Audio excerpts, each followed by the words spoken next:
The Baltimore Ravens are currently 1-3 through the week 4 of the 2025 NFL season, placing them third in the AFC North standings. Their offense has been incredible, as their offense has been a high-scoring team, averaging 32.8 points per game, which is third best in the league. However, they have had some concerns regarding turnovers, particularly with Derrick Henry, who has fumbled 3 times in the last 4 games. But the real stars of the show, in the worst way possible, is their defense, as they have struggled significantly, giving up 33.3 points per game, which is 32nd in the league and worse than the Dallas Cowboys. They've allowed a league high of 12 touchdowns this season. This unit is facing significant challenges due to the injuries to key players, including Madu Buke, Roquan Smith, and Marlon Humphrey. But regardless, giving up 12 touchdowns in only 4 games is absolutely unacceptable, and it is completely ruining. But before we get started, make sure you guys hit like and sub. Twin Beams loves all of y'all, and I'm going to see you guys in the video. So looking into the 2025 season, obviously we had high expectations with the Baltimore Ravens. I mean, they have 2-time MVP Lamar Jackson, and although he has a 3-5 playoff record, we were looking at Lamar Jackson as, this might be his year. This might be the year where he excels and actually makes it to the Super Bowl, especially now with how bad Kansas has been playing. So, that's one team that they won't really have to worry about in the playoffs. And I know that it's pretty early to be saying that, but honestly, you know what I'm saying? After this loss against Kansas, it's definitely something that the team has to look into. And taking a look into Lamar Jackson specifically, he does lead the league in passing touchdown, and he also boasts a pretty high passer rating. Getting into specifics of his values, his passing touchdowns is at 10, his passing yards is at 869. He has 9.1 yards per attempt. Passing attempt, that is. He only has 1 interception with 10 passing touchdowns, which is incredible, honestly. Like, he's balling out there. He has 71.6% passing completion percentage, and he has 130.5 passer rating. And then we can't talk about Lamar without talking his rushing ability. Although he doesn't have the highest I think in QBs and rushings, he does have 166 yards and 1 rushing touchdown on only 21 carries, which is beating some running backs out there. And he has 7.9 rushing average yards per carry. But he has been sacked 15 times already, and that 1 fumble that he had. But other than that, Lamar Jackson is balling out there, and the Baltimore Ravens are completely ruining his career. And this is why that is. Their complete defensive struggle or lack of ability to play defense whatsoever, as the Ravens defense, once a powerhouse, has struggled to significantly do anything in all these 3 losses that they've had, giving up a league high of 133 points in the first 4 games. This is the most points allowed by John Harbaugh coach team over a 4-game stretch. Injuries to key defensive players, like I said earlier, Madu Buke, Roquan Smith, and Marlon Humphrey, have further compounded these problems, and they've struggled to generate a consistent pass rush, accumulating only 4 sacks through 4 games. But I don't want to just shit on the defense, because the offense has also had their issues and their inconsistencies, as the Ravens, although having a high scoring offense and scoring 3rd most points in the league, they've showed an inability to sustain drives, particularly in the big moments. Their 3rd down conversion rate is outside the league's top 10. The team has also struggled to produce explosive plays, with only 1 gaining a 50-yard or 50-plus yards all season. And then we also have to talk about their turnovers, as the Ravens have been prone to have costly turnovers, especially in their losses. As I said earlier, Derrick Henry has fumbled 3 times through week 4. Including the pivotal one in week 1, and we could say is the reason that they lost to the Bills. Of course, football does have 60 minutes and where people can alternate the outcome, but at the end of the day, when we're entrusting you to win the football game by just running the ball like you're supposed to, and you fumble it, and if you didn't, we probably would have won. You see what I'm saying? Derrick Henry did ruin that game for Lamar, as well as Lamar himself has also contributed to some of the turnovers, as he has thrown only 1 interception in week 4 against the Chiefs and having a costly fumble snap in the Bills game. But regardless, I still think that the Baltimore Ravens are ruining this for the Baltimore Ravens are ruining this for Lamar. As I know, I've been shitting on their defense as well as, their offensive inconsistencies, but a lot of this has to do with coaching, as they've had, particularly stupid calls. If I were to say it in any other way, you know what I'm saying? I don't really know how to explain it to y'all.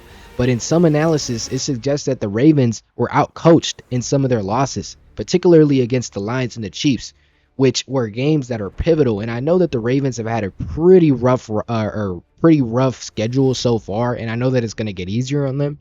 And I hope that they use these easier games, even if it isn't with Lamar Jackson, to actually win some, for starters, to actually get in the playoffs, but also learn as they go. Because, I mean, I don't know. Jim Harbaugh is known to be a pretty great coach, but he has failed to make some necessary adjustments or put players in positions to succeed. And at the end of the day, you can shit on a defense that's losing about 4 to 5 players, and you can shit on an offense that is causing, turnover after turnover. And a lot of that has to do with Derrick Henry just fumbling. But at the end of the day, it is the coach's job to put his players in a position to succeed. And Lamar Jackson, I know that he's only 28 years old, but as y'all can see, he has a hamstring injury, and we know where hamstring injuries lead to. He is a mobile quarterback, and he is constantly on the run. You know what I'm saying? So we can't have these type of inconsistencies on years where we're supposed to be one of the best teams in the league, one of the teams that are supposed to be in these Super Bowl conversations. Lamar Jackson has 2 MVPs, and he is going towards his 3rd MVP if he continues to play this way, because he is playing some seriously good football. Getting into specific games that they lost, the first game that they lost against the Buffalo Bills, I will give them that, because the Buffalo Bills are or is the best team in the league. And, that's debatable, but at the same time, they have Josh Allen, they have James Cook, and they have a prominent defense that, does get the job done. It was a high scoring game, going 41-40, and the Ravens battled it out there. Of course, like I said earlier, a pivotal fumble that Derrick Henry caused, he dropped the ball, and that ended up becoming one of the reasons why they would lose. The Ravens' Week 1 loss to the Bills was a heartbreaking defeat, as they squandered a late lead, losing on the last second field goal despite putting up 40 points. And honestly, putting up 40 points and not winning is just absolutely devastating. Lamar Jackson and the Baltimore Ravens will go out to Week 2 and have a bounce back win, but it was against the Cleveland Browns, which isn't anything, impressive. They would win dominantly, winning 41-17 at home. And the win was a strong bounce back. You know what I'm saying? Following a season opening loss that was characterized by a potent offense and an opportunistic defense, especially in the second half. And key factors to their win, obviously, is because of Lamar Jackson's passing performance, as he's one of the best passers in the league. He would throw for 4 touchdowns and 0 interceptions, picking apart the Browns defense and continuing his strong passing start to the season. And this is something notable because the Browns defense is known to be pretty good. They're not that bad. It's really their offense struggles that are why they're in the positions that they are right now. But honestly, they aren't doing too bad right now, especially compared to the Baltimore Ravens. And they would force turnovers and capitalize on field position, as the Ravens defense created key turnovers that led directly to points. A blocked punt, an interception by cornerback Nate Wiggins would both set up the offense in the red zone for scores. And they would also have a strong second half finish. Unlike their later losses, the Ravens closed out this game decisively. After being up 10-3 at halftime, they would outscore the Browns 31-14 in the second half to turn a close game into a blowout. And those 14 points that the Browns scored, honestly, were nothing burgers. They really didn't mean anything. So, the defense did their job that day. And like I said earlier, they would have dominant special teams, as the block punt was a crucial momentum shifting play early in the game and showed the Ravens' ability to create points from all 3 phases of the game. After this is honestly going to sound like a Derrick Henry hate video, but the Ravens ran for a total of 45 yards as a team in that game. Running back Derrick Henry was largely contained by the Browns' run's defense, finishing up with only 23 yards on 11 carries. That's about 2 yards a carry. This highlights that the win was driven more by a passing game. Like I said earlier, Lamar Jackson went ahead and threw 4 passing touchdowns, and an opportunistic special teams and defense rather than a strong performance on the run game. And honestly, I think that's a pretty big issue, especially because the Ravens are known as a run first team. They're known as that team that's going to run all over you. But when Derrick Henry is putting up performances like this, and I know that the Browns aren't that bad on D, but when we're up that much, there should be no issues running the ball.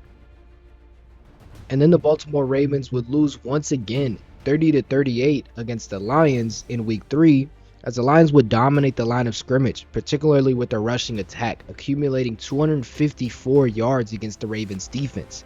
David Montgomery and Jahmyr Gibbs both had multiple touchdowns, and the Ravens also gave up 7 sacks and struggled in the red zone. They would beat them at their own game that the Ravens have struggled to start, and that is the rushing game. And then they would go out to week 4 and lose to the Kansas City Chiefs in a pretty embarrassing manner, losing 20-37. And this loss was characterized by a dominant Chiefs performance, with Patrick Mahomes throwing for 270 yards and 4 touchdowns. The Ravens defense was heavily impacted by injuries, with 7 starters sidelined at the end of the game. But Lamar Jackson also struggled with a hamstring injury and left the game in the third quarter. So the Ravens are just absolutely defeated after this week 4 performance against the Kansas City Chiefs. All these losses accumulated as the Pittsburgh Steelers are leading the AFC North with 3 wins and 1 loss. The Cincinnati Bengals are ahead of the Baltimore Ravens with 2 wins and 2 losses, and the Baltimore Ravens are third with 1 win and 3 losses. That 1 win going towards the 4th place Cleveland Browns that are also 1-3, which is the only reason why they're ahead of them in the AFC North standings. And now with the Baltimore Ravens being 1-3, I really don't see them making it into the playoffs, which leads me to say that the Baltimore Ravens are wasting Lamar Jackson's career. I know that the Baltimore Ravens are consistently over 500 and they haven't had many losing seasons, but a lot of that is because they have one of the best quarterbacks in the league and one of the most efficient quarterbacks on the running ability and passing ability. So it's up to them to step it up, sign some players, attempt to try to make, something happen so that Lamar Jackson is able to get in there, because Lamar Jackson is always doing his part. Now it is on the Baltimore Ravens to, as an organization, get together and see what they're going to do.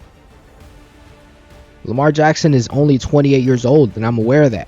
But when it comes to hamstring injuries, when it comes to a pretty mobile quarterback, usually they don't last as long as a pocket presence. And I'm not saying that Lamar Jackson can't be that, but if he has a career-ending injury, or if he has multiple season-ending injuries, it'll be hard for him to, keep playing football at the level that he's at. But yeah, let me know what you guys think, and make sure you guys hit like and sub, and I'll see you guys in the next video.